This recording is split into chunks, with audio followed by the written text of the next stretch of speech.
आप जानते हैं कि मैं क्या कर रहा हूं? मैं प्रतीक्षा कर रहा हूं कि कब इस वृक्ष पर फल लगेंगे और मैं उन मीठे फलों के रस को चख पाऊंगा। हंसी आ गई ना आपको? आप भी सोच रहे होंगे कि भला कौन सा मूर्ख बबूल के पेड़ को बोकर आम खाने की इच्छा रखता है। यदि कांटे बोए हैं तो फल नहीं, कांटे ही मिलेंगे।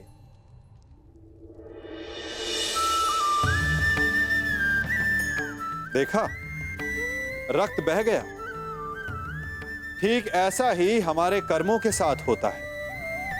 हमारे बुरे कर्मों का फल कभी शुभ नहीं हो सकता। जो हाथ अस्मिता लूटने को आगे बढ़ेंगे, उन हाथों को कटना होगा।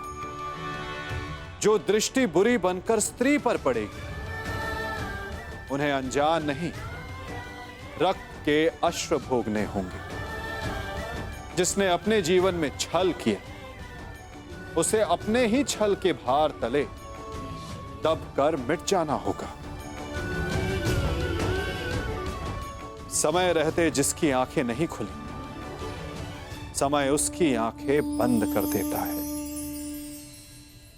यदि यहां मेरा मित्र संकट में है, तो वहां तुम्हारा ज्येष्ठ भी संकट में है अर्जुन।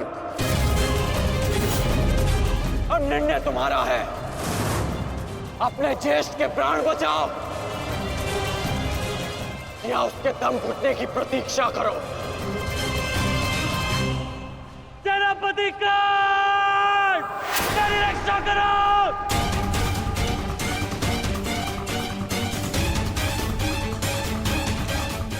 संभव।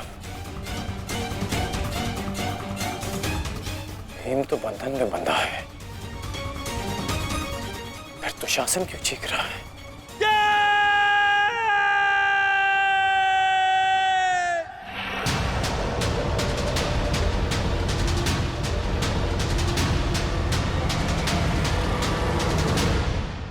तुम ये सोच रहे हो ना कर्ण कि विकोदर भीम तुम्हारी पाश से कैसे निकल गए? कदाचित तुम भूल रहे हो कि विकोदर भीम पवन पुत्र है, और पवन को कौन रोक सकता है?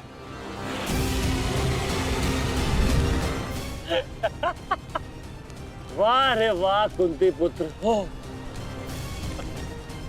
पवन पुत्र। बस इतना ही बल है तुमने। बुलाओ बुलाओ अपने भाइयों को यहाँ।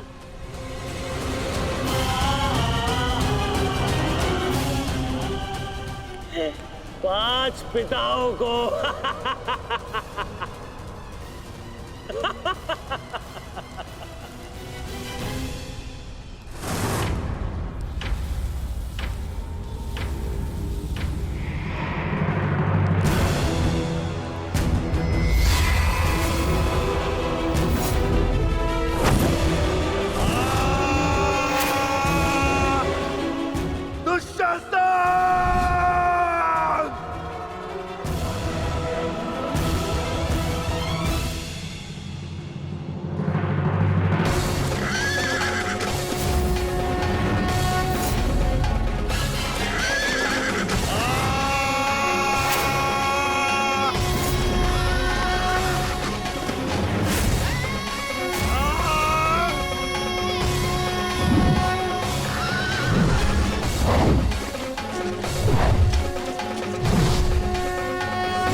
कहा था तुमने, आज फिर से पांचाली का वस्त्रण करेगा। मैं आज और इसी क्षण तुम्हारे प्राण हर लूंगा, घृणित दुशासन।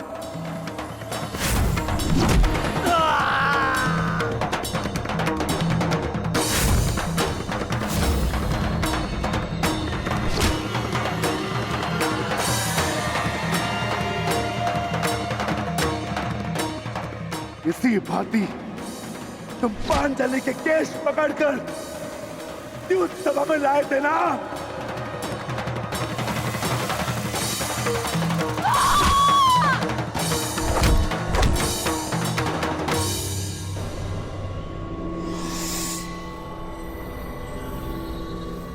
बुला दुशासन, बुला बुला अपने उस ज्येष्ठ भ्राता को जिसके कारण आज तेरी यह दशा हुई है। बुला अपने उन 98 भाइयों को जो तेरे कारण और तेरे ज्येष्ठ के कारण धरती और नरक के मार्ग में फंसे हैं। बुला दुशासन, बुला, आज तो तू बुला। तुझको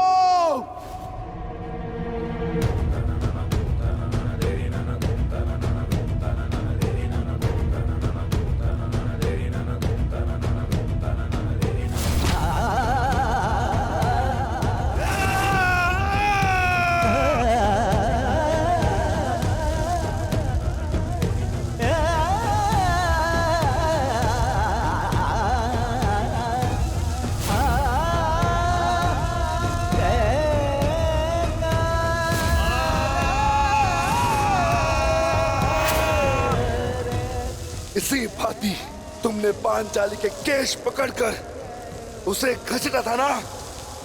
चल दुशासन।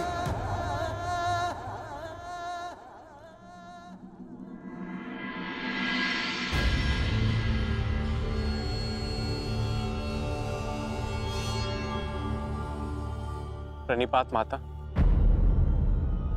पिताश्री ने आपको कुरुक्षेत्र में प्रस्तुत होने का आह्वान दिया। आशा करती हूँ वृकोदर, युद्ध समाप्त होने के पश्चात आपकी पत्नी पुनः अपने केश बांध सकेगी। मुझे विश्वास है पांचाली कि इस आने वाले युद्ध में मैं वृकोदर भीम उस दुशासन की छाती फाड़कर उसके छाती के लहू से तुम्हारे केश सींच पाऊंगा।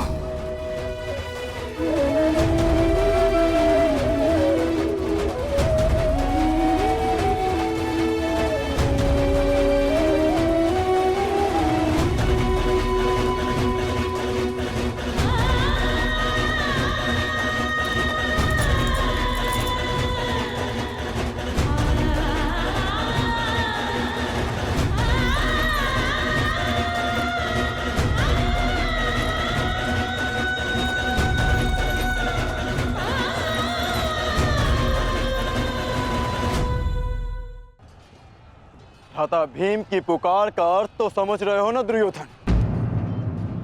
आज तुम्हारा 99वां अनुज भी जीवित नहीं बचेगा। जिस प्रकार उस द्यूत सभा में हम कुछ ना करने के लिए विवश थे, आज उसी प्रकार तुम अपने अनुज की रक्षा ना करने के लिए विवश हो। विवशता क्या होती है उसका भान आज होगा तुम्हें। तुम्हारा अंत करने से पूर्व तुम्हें तुम्हारे किए कुकर्मों का भान कराना आवश्यक है दुर्योधन। हम तो उस दिन विवश थे, किंतु मैं तुम्हें एक अवसर देता हूं। सूर्य अस्त होने में अभी 2 घड़ी शेष हैं और तुम्हारे अनुज के पास भी।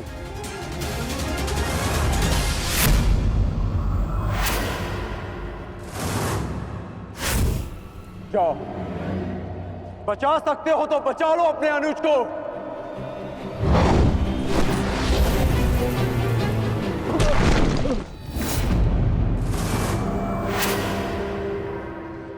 जाओ दुर्योधन, दौड़ाओ अपना रथ और बचा लो दुशासन के प्राण। कर चलो।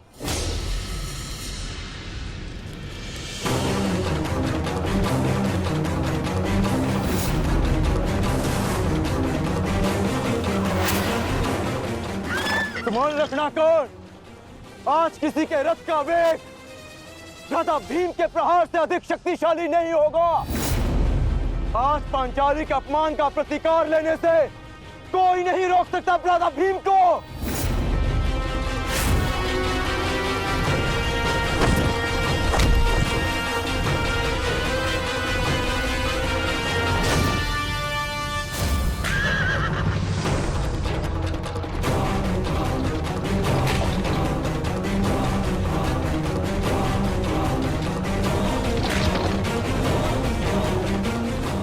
शीघ्रता करो मित्र।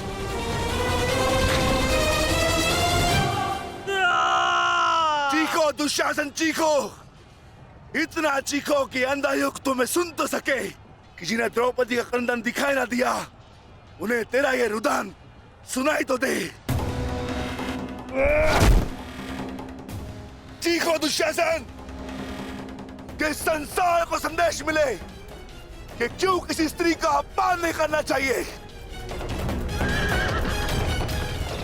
एक नारी के टूटे हुए दर्प के टुकड़े जब छाती में चुभते हैं तो कैसा लगता है? गति बढ़ाओ मित्र, मेरा अनुज संकट में है।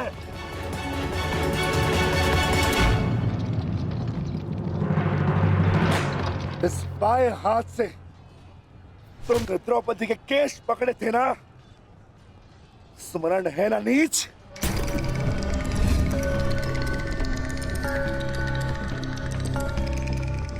तुमने पांचाली का नहीं समस्त नारी जाति का अपमान किया है।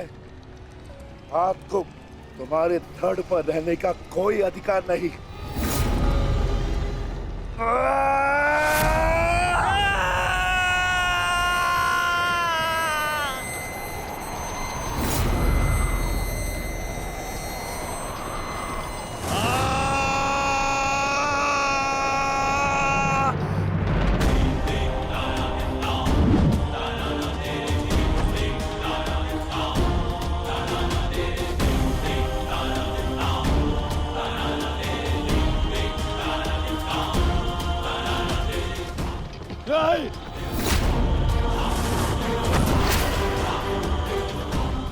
इसी दाएं हाथ से तुमने द्रौपदी का चीर पकड़कर खींचा था ना?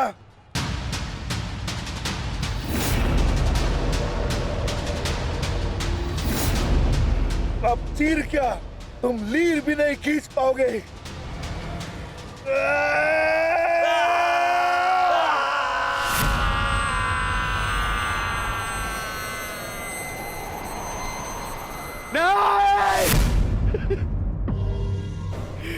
बस करो संजय, बस करो, मुझे कुछ और नहीं सुनना। दुशासन!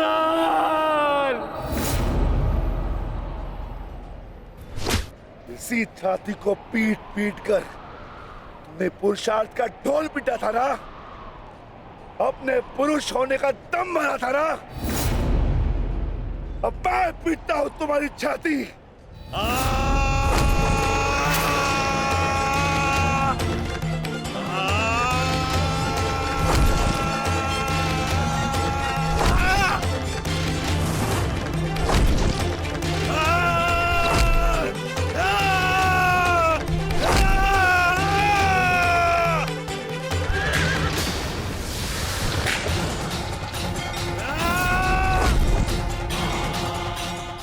दुशासन, तुमने क्या कहा था पांचाली को?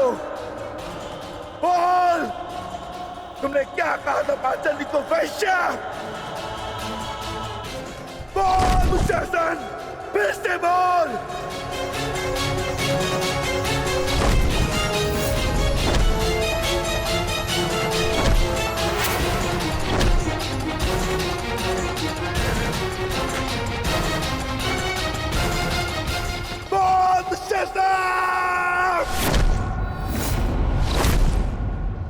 बोल दुशासन, बोल।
मैं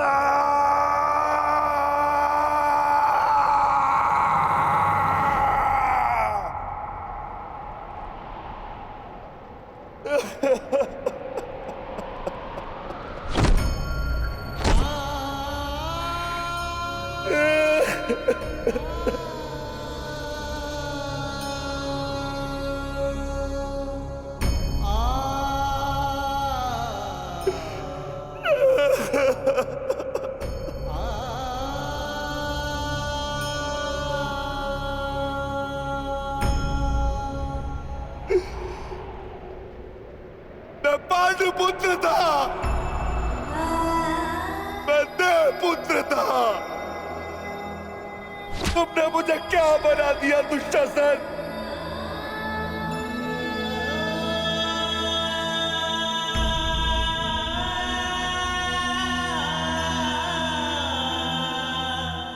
तुमने मुझे पशु बना दिया, तुमने मुझे एक राक्षस बना दिया।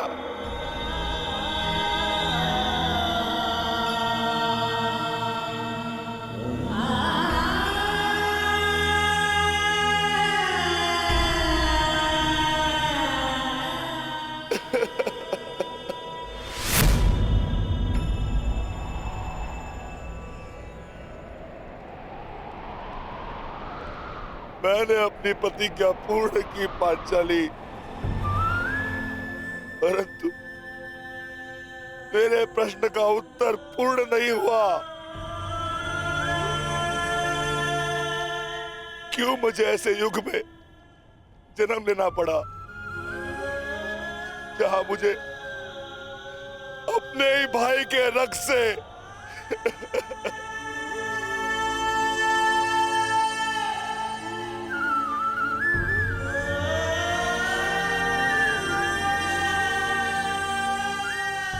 ऐसा क्यों हुआ पांचाली? ऐसा क्यों हुआ?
देख रहे हो युवराज दुर्योधन,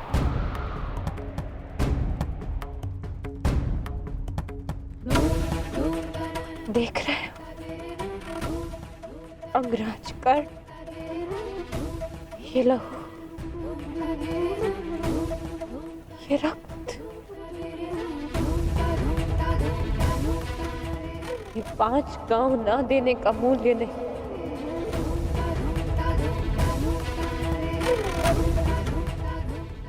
ये पंचभूत से बनी सृष्टि के सबसे बड़े सृजन, स्त्री के अपमान, उसे यातना देने का मूल्य।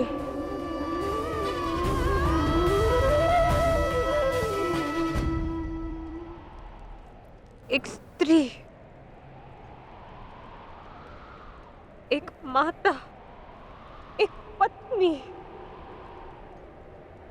का जब जब अपमान होगा,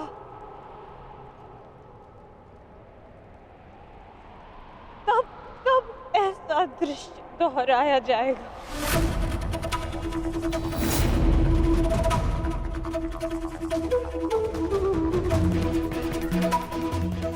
तब तब ऐसा दृश्य दोहराया जाएगा दुर्योधन।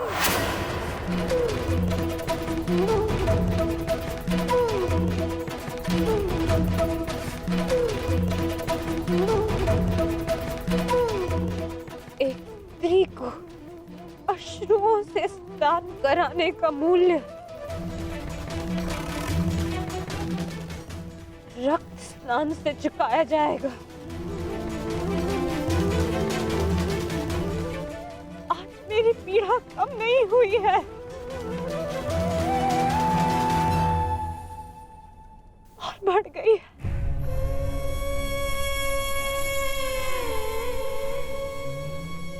इस संसार में किसी को भी द्रौपदी जैसा भाग्य ना मिले, जिसे अपने ही कुल के सामने, अपने ही कुल के पुरुषों के हाथों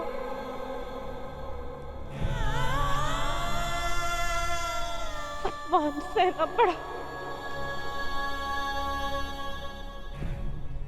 और अपने ही कुल के वंशजों के रक्त से स्नान करना पड़ा।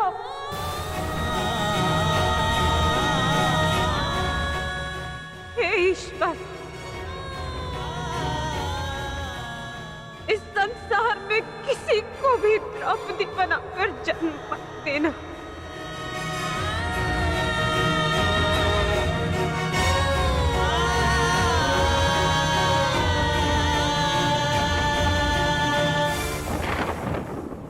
आपके लिए अपने प्राण देकर प्रसन्नता होगी मुझे, क्योंकि मेरे माता पिता ने आज तक मेरा मुख नहीं देखा, और मेरे लिए आप ही मेरे पिता और आप ही मेरी माता हैं। मेरा भाई, मेरा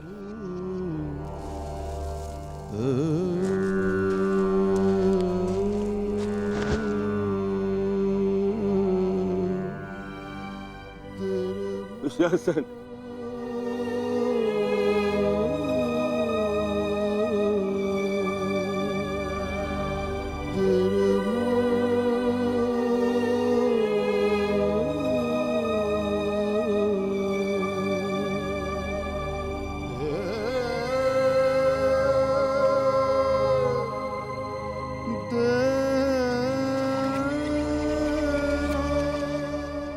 उठ जा, उठ जा, देख युद्ध समाप्त हो गया है।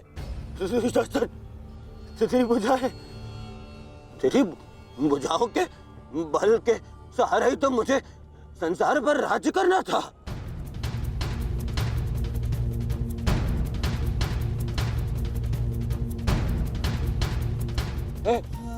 हे दुशासन, मेरा अनुज नहीं, तेरी आंखें का तू अनुज, मुझे यूं अंधकार में छोड़कर मत जान। अनुज, मैं हमारे पिता के भांति अंधा हो जाऊंगा, अंधा हो जाऊंगा। चलो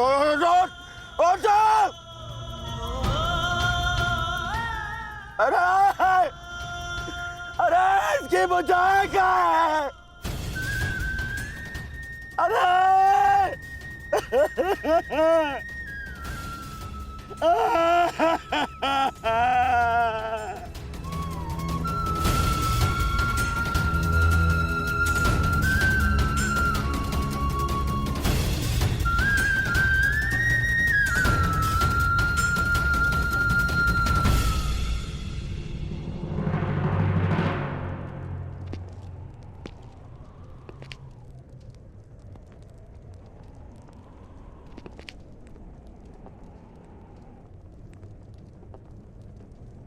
कदाचित तुमने अपने अनुज दुशासन की भुजाओं के बल से ये संसार जीतना चाहा होता दुर्योधन,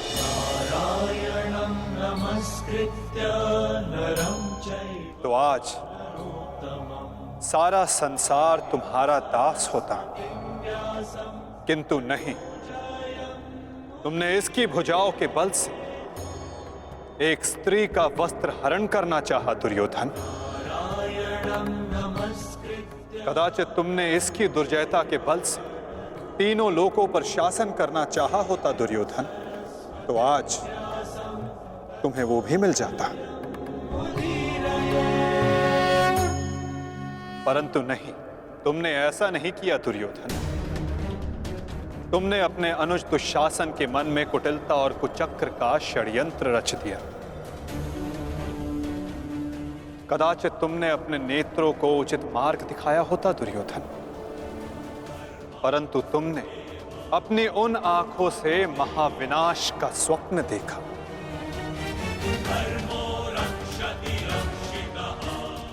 स्मरण रहे दुर्योधन, नियति, धरती और प्रकृति ये तीनों स्त्री हैं, और जब जब स्त्री का अपमान होगा नियति पुरुष के विरुद्ध होगी। धरती उस अपमान का भार नहीं सहेगी और प्रकृति उसे नष्ट कर देगी।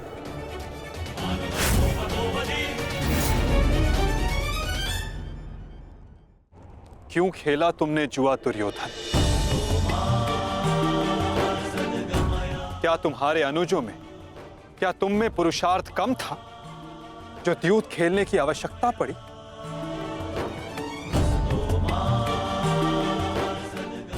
इसी द्यूत के कारण एक स्त्री पहले अपने ही अश्रों में नहाती है और अब अपनों के ही रक्त से।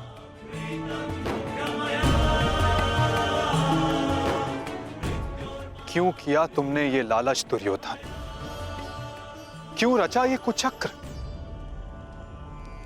इसी द्यूत, इसी कुचक्र, इसी लालच के कारण रचता है ये युद्ध, ये महाविनाश, ये महाभारत।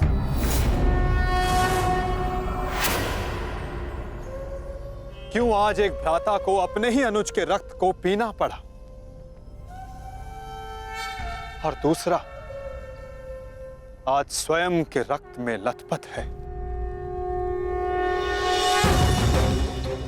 स्मरण रहे, जो हाथ स्त्री की लाज, उसके मान के रक्षण के लिए है, यदि वो हाथ स्त्री की लाज उतारने का दुस्साहस करेंगे, उसका मान भंग करने का दुस्साहस करेंगे, तो उन हाथों को धड़ से अलग कर दिया जाएगा।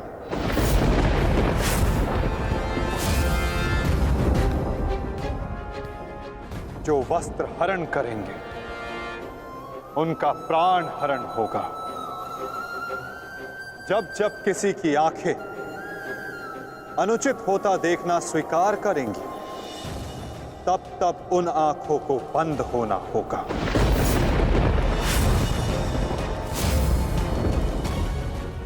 यही नियति है, यही प्रारब्ध है और यही है इस महाभारत का कारण और निवारण।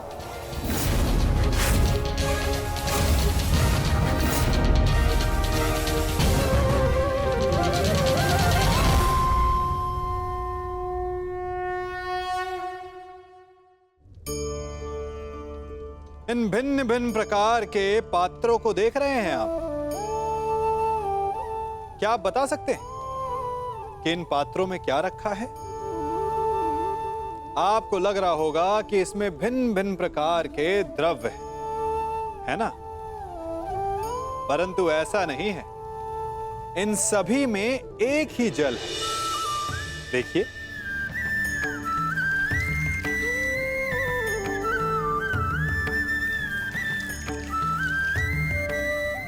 परंतु ये भिन्न भिन्न लगते हैं क्योंकि जिसमें ये जल रखा है उसके रंग को परिभाषित करता है।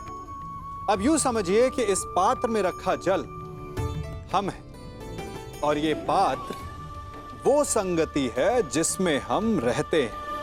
हमारी संगति के गुण धर्म हमें, हमारे व्यक्तित्व को, हमारे संप्रेषण को बहुत प्रभावित करते हैं।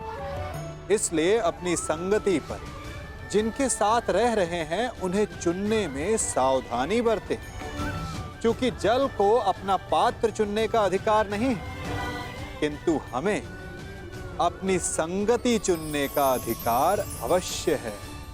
जो वस्त्र हरण करेंगे उनका प्राण हरण होगा। जब जब किसी की आंखें अनुचित होता देखना स्वीकार करेंगी, तब तब उन आंखों को बंद होना होगा। यही नियति है, यही प्रारब्ध है, और यही है इस महाभारत का कारण और निवारण।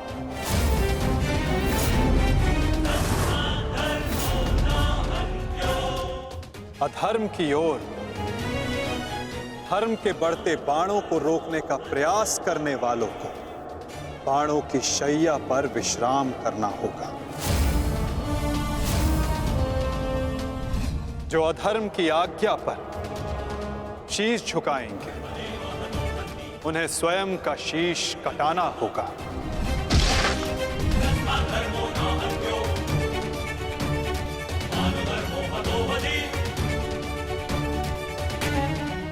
अधर्म को ना किसी का कवच बचा सकता है, ना ही किसी के बाण। ऐसा कोई रथ नहीं जिस पर अधर्म चढ़कर अपने लक्ष्य तक पहुंच सके। ग्रास लेगी ये धरा उस अधर्मी को भी और अनचाहे उसका साथ देने वाले के रथ को भी, जो एक झूठे वचन के लिए सत्य के चक्र के समक्ष आकर खड़ा होगा, उसे स्वयं सत्य के चक्र के साथ धंसना होगा।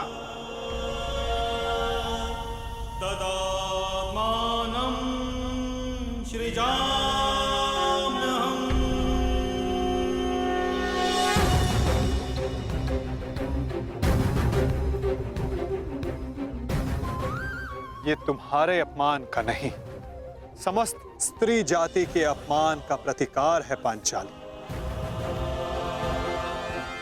संसार को समझना होगा कि कभी किसी स्त्री को प्रतिशोध के लिए ना ललकारे, क्योंकि प्रतिशोध पाकर मन की अग्नि शांत नहीं होती, अपितु और धधकती है। यही है इस महाभारत का संदेश और नियति का उपदेश।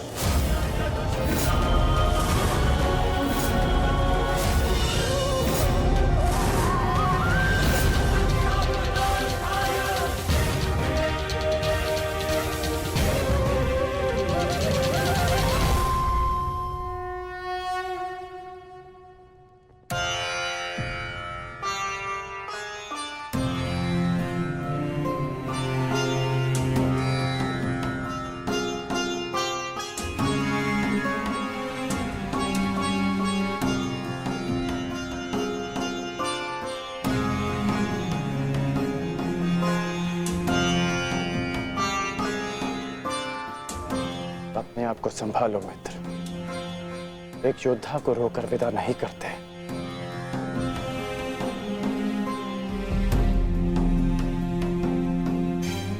हम तो शासन का बलिदान जो व्यर्थ नहीं जाने देंगे। आगे बढ़ो मित्र, अपने अनुज की अंतिम विधियां पूर्ण करो।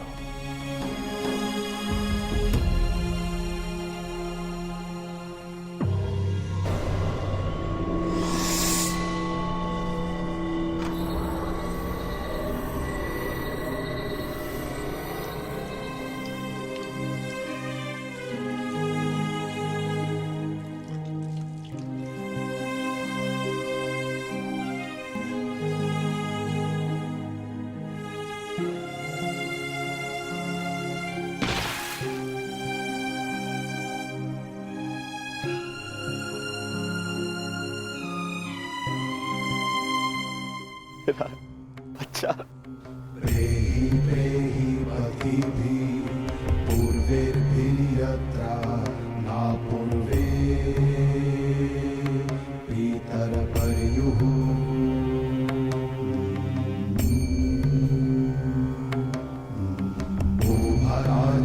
स्वधया वरुणं च दिवम्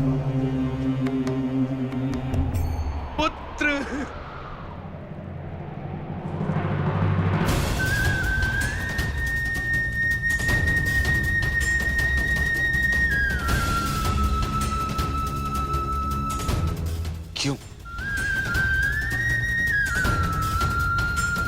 कैसे कैसे होने दिया तुमने ये? तुम्हारा अनुज तुम्हारा उत्तरदायित्व था, उसकी रक्षा कैसे ना कर पाए तुम? मैं नेत्रहीन हूं पुत्र, परंतु ऐसा प्रतीत होता है जैसे किसी ने मेरा एक नेत्र छीन लिया है।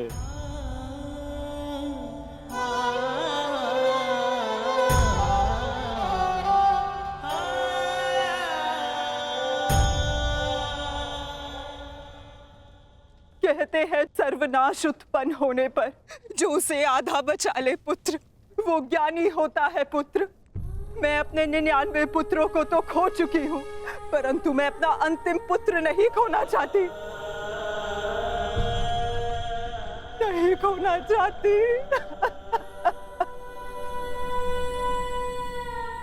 बंद कर दो ये महाविनाश दुर्योधन, और लौट चलो। किसी को तो रहने दो जो हमारा पिंड दान कर सके।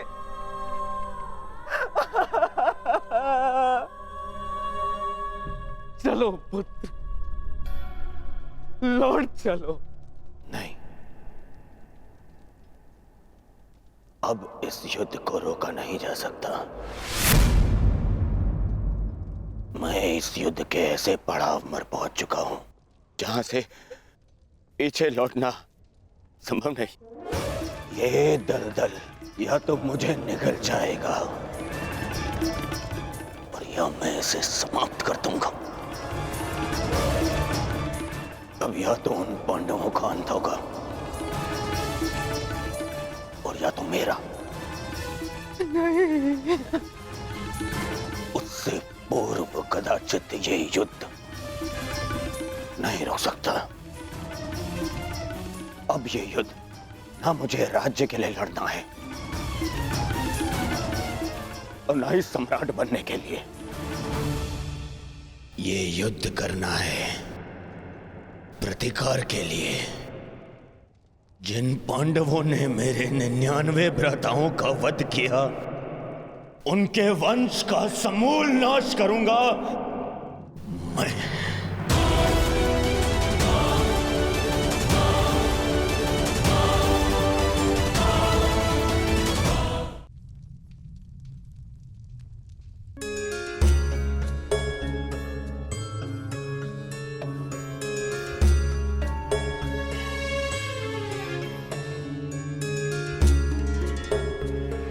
किस चिंतन में डूबे हो युधिष्ठिर?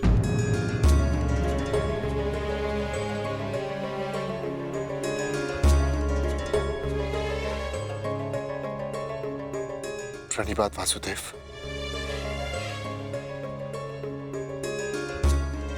तुमने मेरे प्रश्न का उत्तर नहीं दिया युधिष्ठिर। हाँ वासुदेव, मेरा मन अशांत है। बुद्धि पर जैसे भ्रम की धूल सी जमी है। समझ में नहीं आ रहा है वासुदेव कि इस महायुद्ध से हमें क्या प्राप्त होगा। आश्चर्य, धर्मराज के मन में ऐसा असमंजस। वासुदेव, मैं आपसे निवेदन करता हूं कि मुझे धर्मराज कह के मत पुकारिए। इस धर्म युद्ध में बिखरे अधर्म की छींटें मुझ पर भी पड़ी हैं। मैं धर्मराज कहलाने योग्य नहीं हूं वासुदेव। युद्ध में शरीर और सेना के बल से अधिक महत्वपूर्ण आत्मबल होता है युधिष्ठिर। और इस प्रकार युद्ध के मध्य में सम्राट का मन दुर्बल पड़ जाए, ये उचित नहीं है। तुम ये मत भूलो युधिष्ठिर कि ये महायुद्ध केवल तुम्हारा नहीं है, ये संपूर्ण भारतवर्ष की उस प्रजा का भी है जो न्याय चाहती है, जो अधर्म से मुक्ति चाहती है, जो तुम्हें हस्तिनापुर का योग्य उत्तराधिकारी मानते हैं, जो तुम में भारत का योग्य सम्राट देखते हैं। इस युद्ध में तुम्हें सम्राट बनते देखने के लिए अनगिनत सैनिकों ने अपनी आंखें बंद कर ली युधिष्ठिर, और आज भी अनगिनत सैनिक सज्ज हैं अपना बलिदान देने के लिए। एक सम्राट का कर्तव्य है कि वो अपनी सेना, अपनी प्रजा का मार्गदर्शन करे, ना कि स्वयं दुविधा में फंस जाए।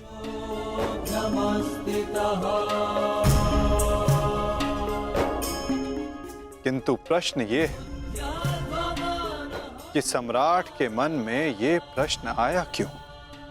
कहीं सम्राट को ऐसा तो नहीं लगता कि उनके प्रिय अनुज महायोद्धा अर्जुन पूरे मनोयोग के साथ भाग नहीं ले रहे? कदाचित इसीलिए अंगराज अब तक युद्ध क्षेत्र में है। अंगराज का वध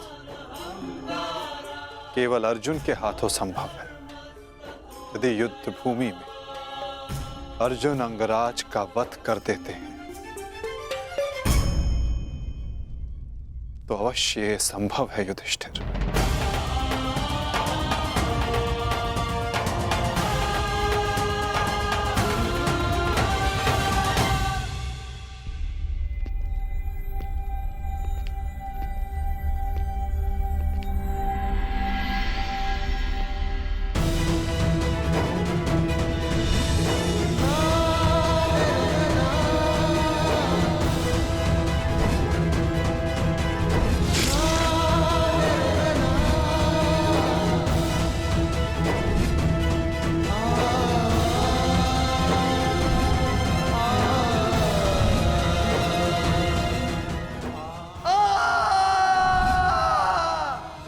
मैंने जीवन भर परिवर्तन के लिए संघर्ष किया, क्योंकि जब भी मैंने ऐसा किया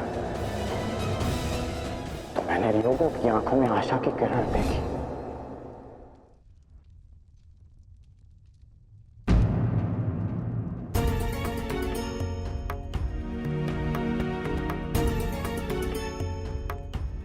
जिस परिवर्तन के लिए तुम लड़ रहे हो उसके लिए सबसे पूर्व तुम्हें सशक्त होना होगा कर्ण। कुछ समझ नहीं पा रहा हूं वृषाली। लगभग अपने सारे प्रिय खो चुका हूं। हमारी अगली पीढ़ी जिसके लिए मैंने परिवर्तन का स्वप्न देखा था वो तो बची ही नहीं। फिर इस परिवर्तन का क्या लाभ?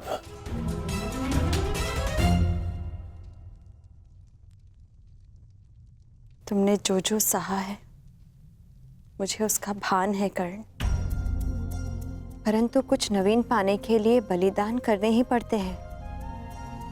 युद्ध में योद्धा वीर गति प्राप्त करता है ये भी जानते थे। धन की, प्राण की, अपनों की हानि होती है ये भी तुम जानते थे कर्ण। फिर आज ये उद्विग्नता क्यों? इस समय तुम कौरव सेना के सेनापति हो अंगराज, और तुम्हारी सेना को तुम्हारे मनोबल की आवश्यकता है। उन्हें एक सशक्त सेनापति चाहिए, ना कि एक टूटा हारा योद्धा। हम सबको तुम पे विश्वास है कर्ण, मुझे तुम पर विश्वास है। तुम ही हो कर्ण जो ये परिवर्तन ला सकते हो।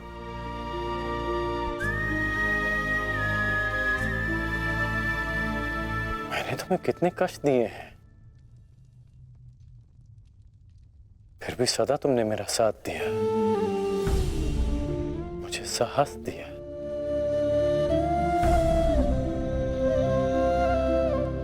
मैंने सदैव परिवर्तन चाहा है, उसमें विश्वास रखा है, पर आज स्वयं को संभाल नहीं पा रहा हूं मैं।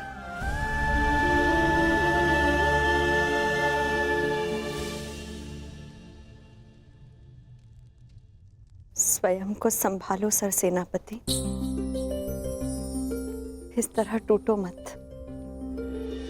क्योंकि अगर तुम टूटे तो परिवर्तन का वो स्वप्न टूट जाएगा।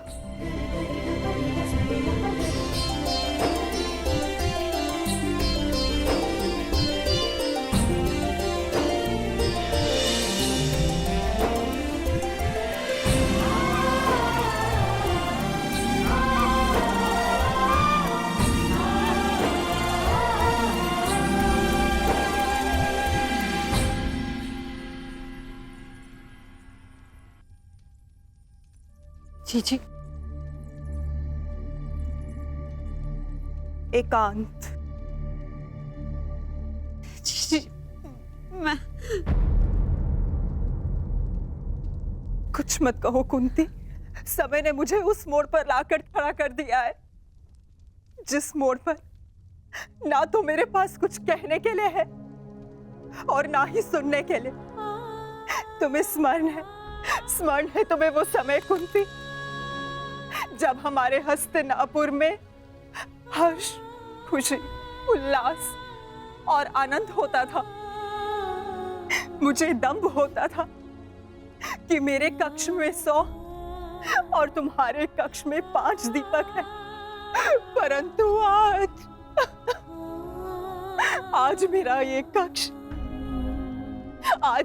कक्ष अंधकार में डूब गया है। एक एक करके इस अभागिन माता ने अपने 99 पुत्र खो दिए हैं। परमात्मा से 100 पुत्रों की माता होने का सौभाग्य पाकर भी आज मेरे दोनों हाथ खाली हैं। माता के आंसू तो अपने एक पुत्र के वियोग में सूख जाते हैं, परंतु मैं अभागिन गांधारी अपने 100 पुत्रों के विलाप के लिए अश्रु कहां से लाएगी कुंती? कहां से लाएगी? ऐसा नहीं है दीदी, ये दुर्भाग्य नहीं, हमारी असफलता है। दीपक का दर में जलना ये तो संभालने वाले के हाथ में है कि वो उस दीपक से प्रकाश करवाता है क्या अपने घर को सुहा कर लेता है, क्या अपने संतान पर अपना नियंत्रण खोने के कारण ये युद्ध हुआ है जिसका परिणाम हम माताएं भुगत रही हैं। जो पीड़ा आपकी है जीजी, वही पीड़ा मेरी भी है। आज हम जिस परिस्थिति में हैं, मैं भी स्वयं उसी परिस्थिति में बंधी हूँ।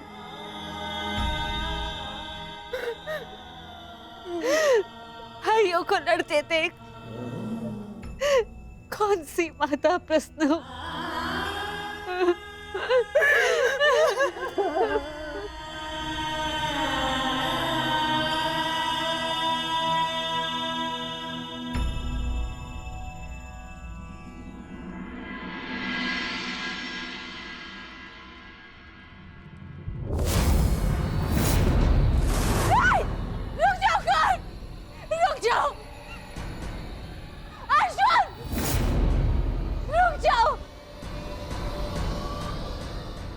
जोड़ती हूँ, दोनों रुक जाओ।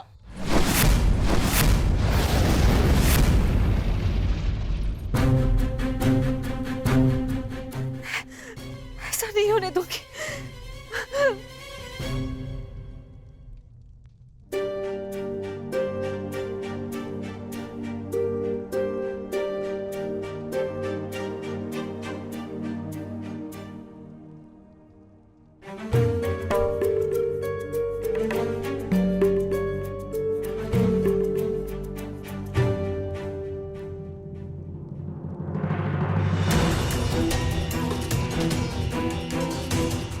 राजमाता,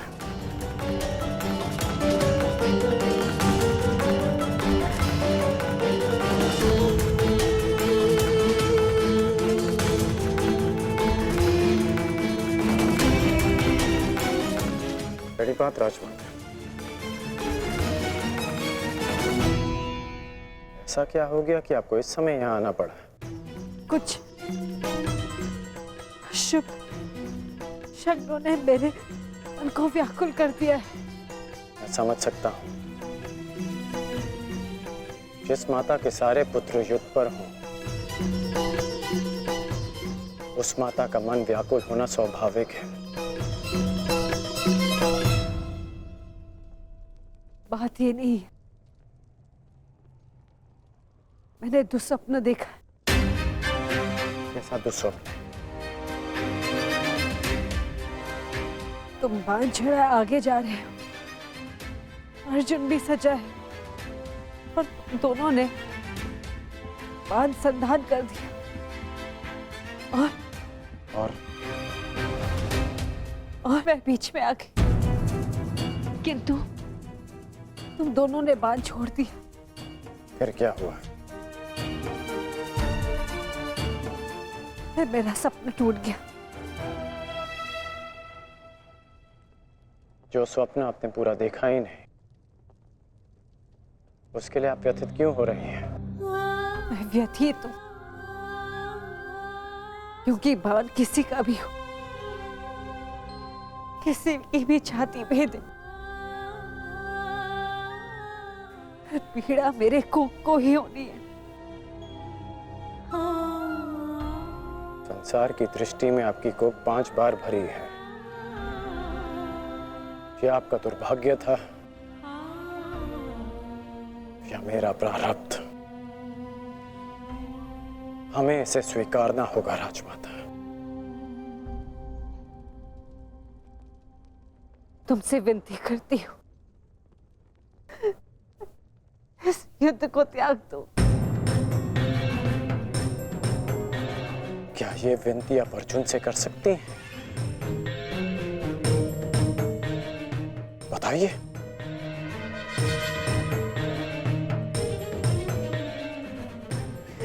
मैं विवश हूं, परंतु हम विवश नहीं हैं पुत्र।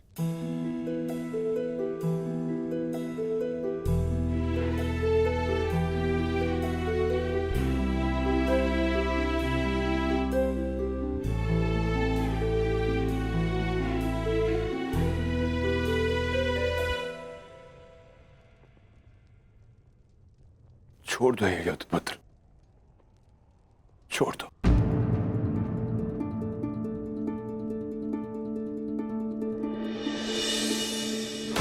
पिताश्री, आपके पिता के आदेश के साथ साथ हमारा आदेश भी सम्मिलित है पुत्र।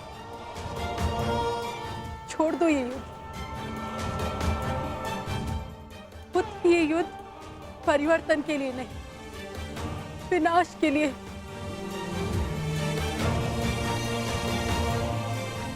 समझ लो कि हम अपने पालन पोषण के ऋण का मूल्य मांग रहे हैं तुमसे।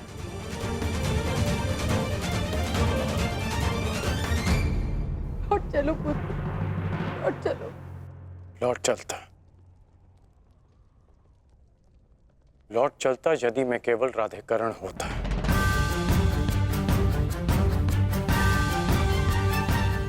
अब मैं कौरव सेना का सर सेनापति हूं पिताश्री।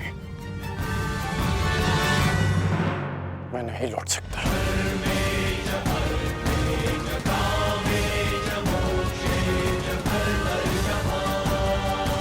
मेरा कर्तव्य आपका आदेश ना मानने के लिए मुझे विवश कर रहा है। मैं नहीं लौट सकता माता। ब्रह्म मुहूर्त में देखा गया सपना सत्य नहीं होता है पुत्र।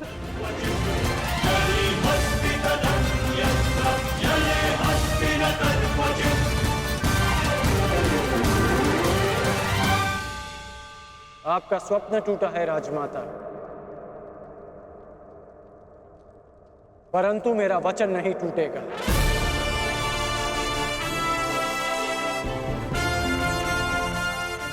सूर्योदय होने को है। मेरा अर्घ देने का समय हो गया।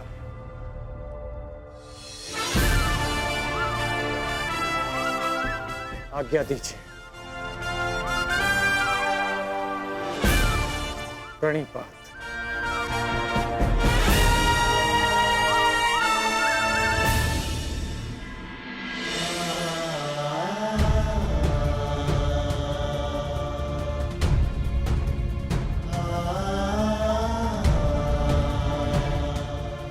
आज्ञा दीजिए पिताश्री। आयुष्मान भव।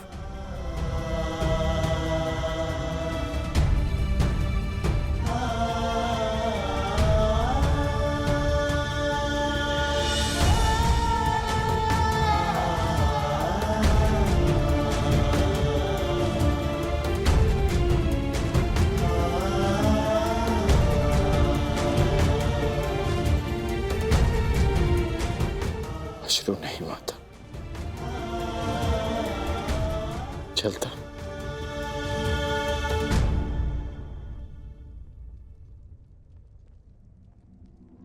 यशस्वी भव।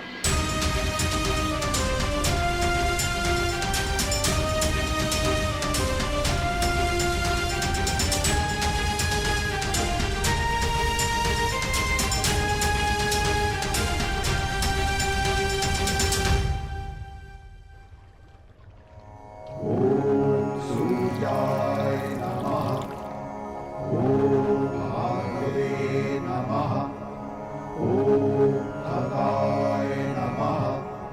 ॐ श्री सवित्रे सूर्यनारायणाय नमः।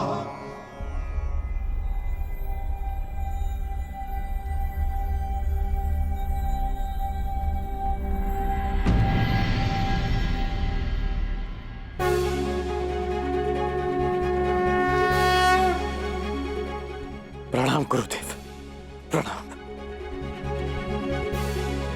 आयुष्मान भव पुत्र, आयुष्मान भव।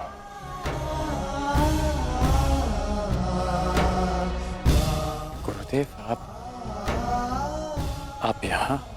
मैं तुम्हें कुछ स्मरण कराने आया हूँ राधे।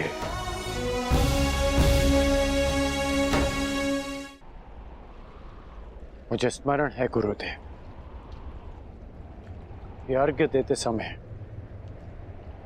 मुझसे कोई कुछ भी मांगे उसे मैं पूर्ण करूंगा, और ये मेरा सौभाग्य होगा यदि मेरे गुरु मुझसे कुछ मांगे।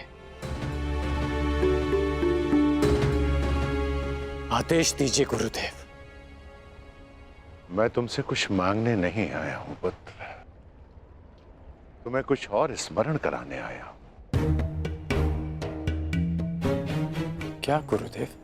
जब तुम मेरे पास दीक्षा के लिए आए थे तो मैंने तुम्हें ब्रह्मास्त्र, ब्रह्मशिरास्त्र और ब्रह्मांड अस्त्र देकर भी उसे तुम्हारे लिए निष्क्रिय कर दिया था। स्मरण है मुझे, मैंने तब भी कहा था और आज भी कह रहा हूं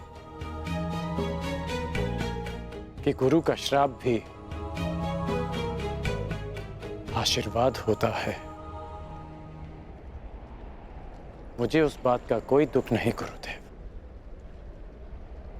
परंतु मुझे दुख है पुत्र, मुझे दुख है, और मैं तुम्हें यही स्मरण कराने आया हूं। उस भूल का पश्चाताप करने के लिए मैंने तुम्हें विजय धनुष दिया था। मेरा श्राप तुम्हारे साथ है और पश्चाताप भी पूर्ण हो। समय आ गया है कर्ण, उस विजय धनुष को धारण करने का।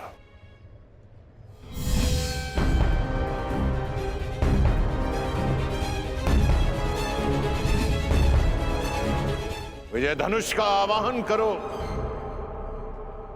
और विजय धनुष को धारण करो। जब तक वो विजय धनुष तुम्हारे हाथों में रहेगा,